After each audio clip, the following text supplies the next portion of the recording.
Hi, I'm Lee and this is my morning coffee break where I chat about my handmade life. I'm on Instagram as Louleigh _ and Ravelry as Louleigh. I'm a purveyor of fine knitting bags and cases. You can find me at Shop Louleigh on Etsy, or you can just go to louleigh.com and find links to all of my online places.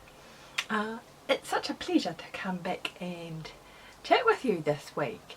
I skived off to London for a few days last week and had the most marvellous time. But it's nice to be back at home in the factory.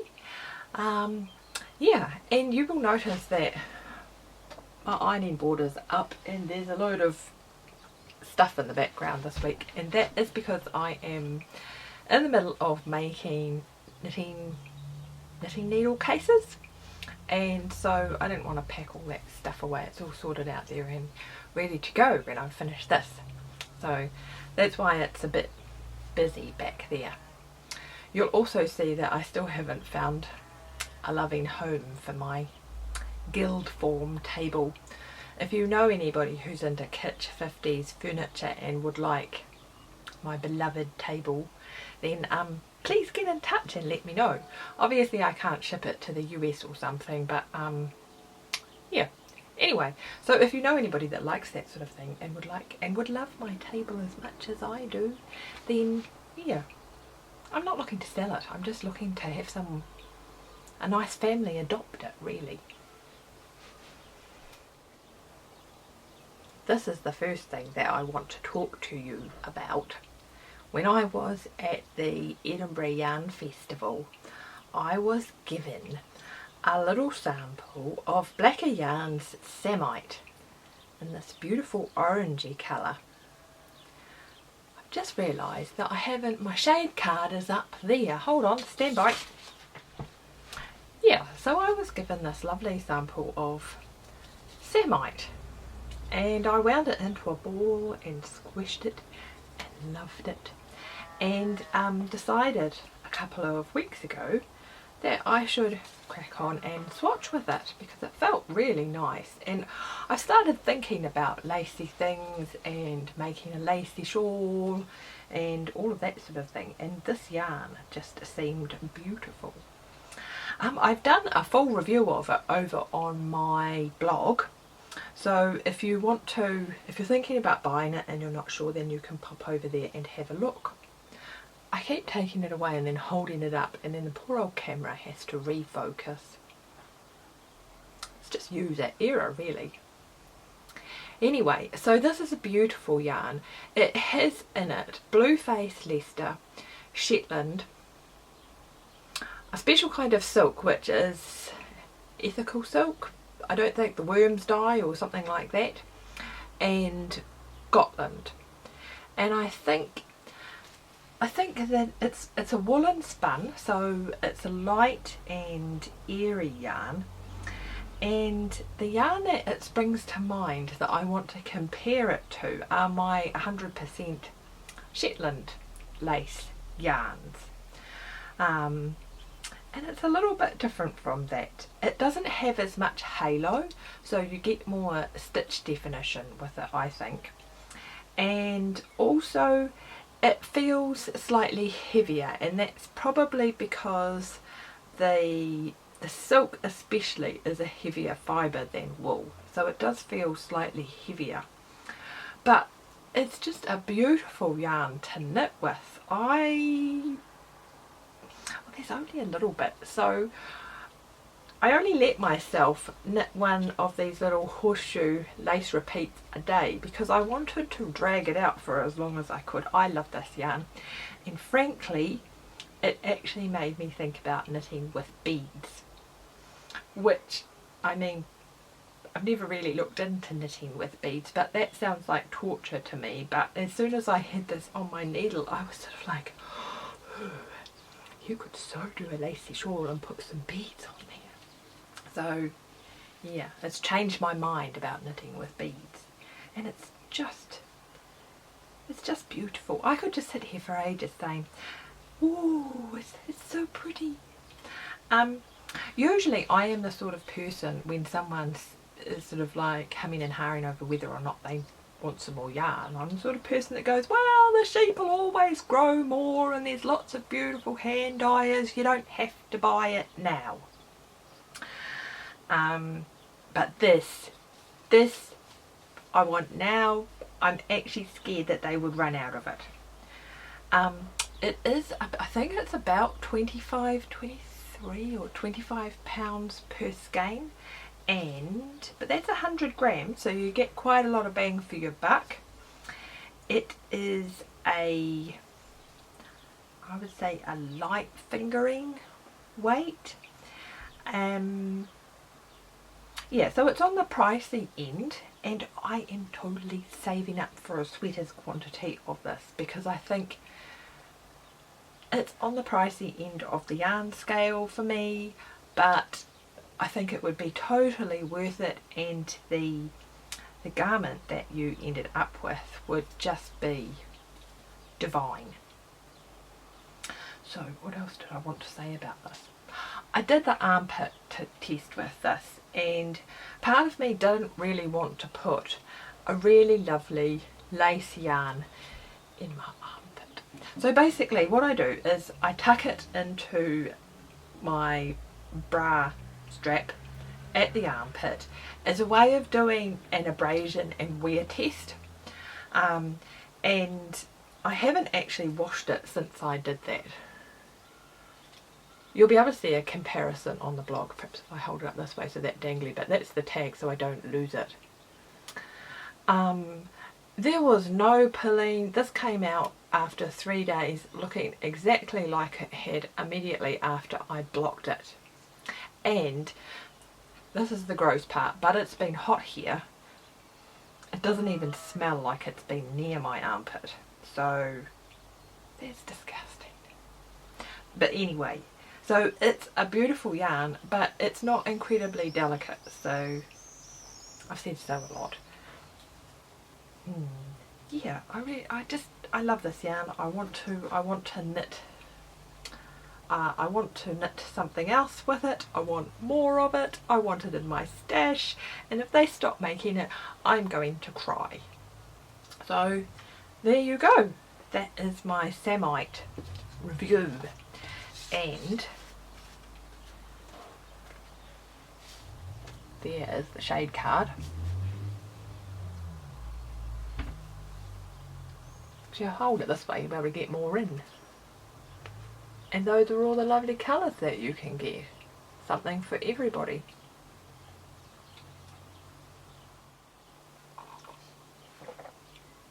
I flicked over my show notes before I started so that my notebook wouldn't flop closed, and I forgot to talk about community news.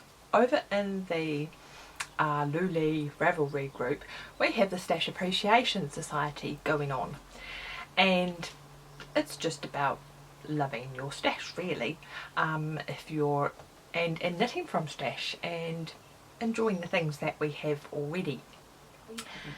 We have a finished objects thread where you can post objects that are made from, I think it's 60% stash, and every month, stash is 2016 or earlier, so it can't have just come into your stash last week or something. Anyway, every month I do a prize draw for a pattern, and I did the May prize draw and forgot to thank Jubble66 for donating the prize, and I think it was Little M's Nest that actually won that. So thank you, Jubble66. I've probably got that wrong. I should have written that in my show notes, but I didn't. You can see how ill prepared I was this week. Anyway, so I have also drawn for the June prize now, and that was won by Knit and Stitch Bits, who is Katie from Australia. And so just get in touch with me and let me know which pattern you would like. And Katie had knitted, is that Kate or Katie? I've written down Katie. I hope that's right. Katie had knitted a really simple top from a Malabrigo sock yarn, and I am pretty sure I have exactly that colour in my stash and had the exact same intention of knitting myself just a really simple jumper with it, just to pop over shirts and things when the weather's a bit cooler. So I think that photo might have given me just the bit of inspiration I needed to get that started. I'll have to get my ball winder out and wind all the cakes, and then I'll feel like it's ready to go. Yeah, so if you would like to donate a pattern or a prize for that monthly giveaway, then please let me know. The only thing I'm saying is not yarn, because we're trying to deplete our stashes, not grow it, but any other interesting knitting based bits and pieces would be great. So yeah, just get in touch with me. We also had the spring challenge going along, and if you've watched before you would have seen that I was knitting the mix-a-lot socks. I thought I was going to finish those on my journey to London, and I thought I was going to do all the knitting while I was away, but that just totally didn't happen. So my mix-a-lot socks are still ongoing. However, a number of you did finish projects for the spring challenge. The challenge was to include in your project 3 yarns from stash, and there was no minimum limit, so you could just use them as an accent for the bind off or something like that. And that draw was won by Teresa, who is Quiet Zone, and she knitted the most amazing shawl. It was incredible. And it was just beautiful. So yeah, pop over to that thread and have a look there, especially if you're looking for inspiration on how to sort of maybe use up odds and ends and things. So yes, I'm going to talk about the summer challenge, which I'm very excited about, next week, so stand by for that. While I was in London, I was staying with a lovely friend who is also a knitter and an enthusiastic sewer, and so on Sunday we decided to have a sewing bee. We have both been slightly obsessed with t-shirts. She has a knit t-shirt pattern which she has drafted herself, and I think she's on to about her 3rd or 4th one, just making improvements each time to the fit and the construction, so it just comes out, it's improved each time basically. Whereas if you've been watching have I had this on the podcast before? I have a woven t-shirt pattern which I really like, that I have made quite a number of times. It's got all these different styles. I've made it, when I say quite a number, I probably mean about 4 times. And I've made the shell top and this one, I think. Yeah.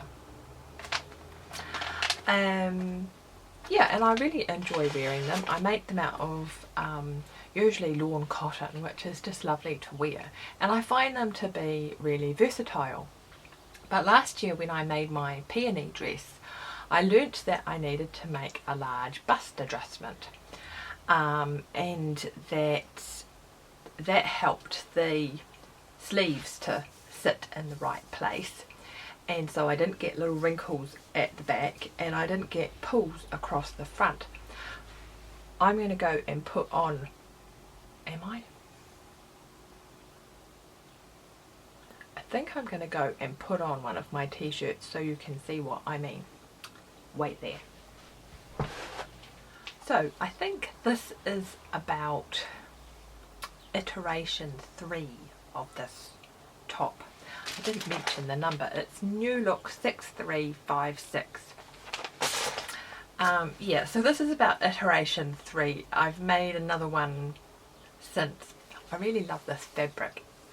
It reminds me of the smell of lawn clippings or something. But if I turn around, let's see if I can turn around without doing anything dodgy. The difficulty, can you even see? You're looking just here, and if I stand up straight, I get wrinkles just there. I hope you can see that. If I skew around, I can't see what you can see. You probably can't even hear me. Right, so I get wrinkles just there. I'll turn back around. And also, it tends to pull across the bust. Just there. Hold on. Straighten myself out. Yeah, just here I don't have quite enough fabric. So, I decided that while I had my sewing chum handy, I would make some adjustments to the pattern so that the sleeves sat correctly for where I needed them to go, and I had a little bit more fabric around the boobs. The other thing I realised when I came to adjust the pattern, I'll crinkle the pattern when I actually... The other thing I realised when I came to adjust the pattern was that when I originally made this years and years ago, I had adjusted the length based on where I wanted the hem to finish. And in actual fact, on the pattern pieces there is a little waistline marked.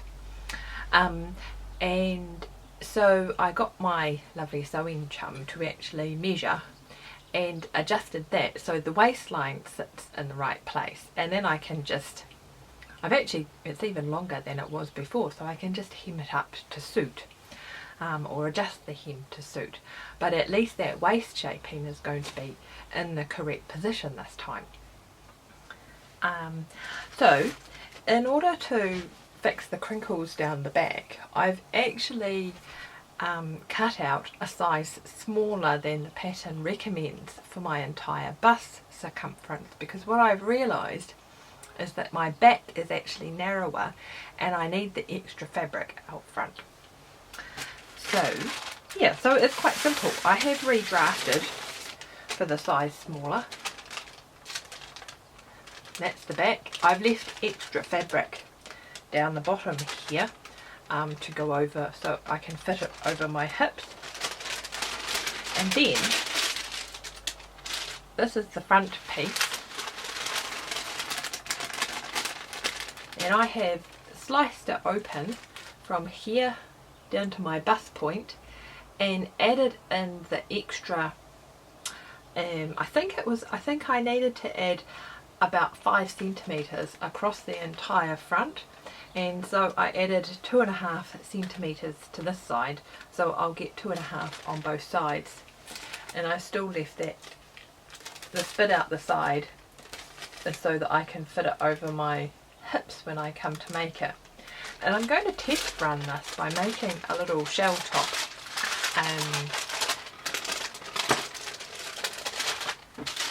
just to make sure it fits, and that the adjustments just are right, I guess. And I'm going to use this fabric, which was gifted to me by a lovely chum. So yeah, I'm hoping to get that cut out this weekend.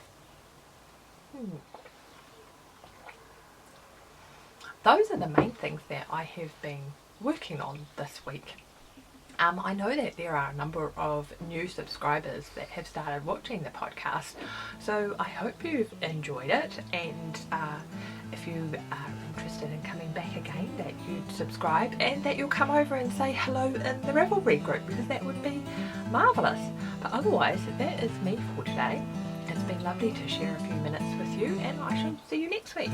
Cheerio!